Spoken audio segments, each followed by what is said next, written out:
बेटी मैं जरा तुम्हारी बहन को ईद देने जा रही हूँ, मेरे पीछे दरवाजे को अच्छी तरह कुंडी लगा लेना। अम्मी अम्मी नानी आ रही है, अम्मी नानी आ रही है, अम्मी नानी आप आ गई? हाँ हाँ मैं आ गई हूँ। जरा ये टोकरा नीचे उतारने दो, मेरा तो सर थक गया है और सांस भी छड़ गई है।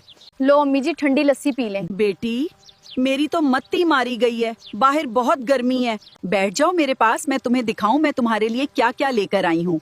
ये तुम्हारा सूट है और ये तुम्हारी छोटी का सूट है, क्या तुम्हें ये पसंद आया है? हाँ माँ, मुझे दोनों सूट्स बहुत पसंद आए हैं, आपका बहुत शुक्रिया।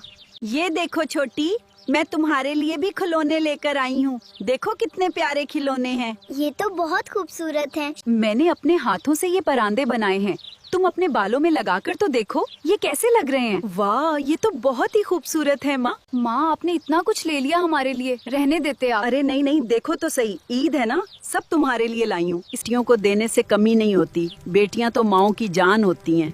बेटियों की मोहब्बत हमेशा घर को रोशन रखती है। माँ जैसा प्यार दुनिया में कहीं नहीं मिलता। अगर आप भी अपनी माँ से प्यार करते हैं तो इस वीडियो को जरूर लाइक करें और अपनी मोहब्बत का इजहार करें।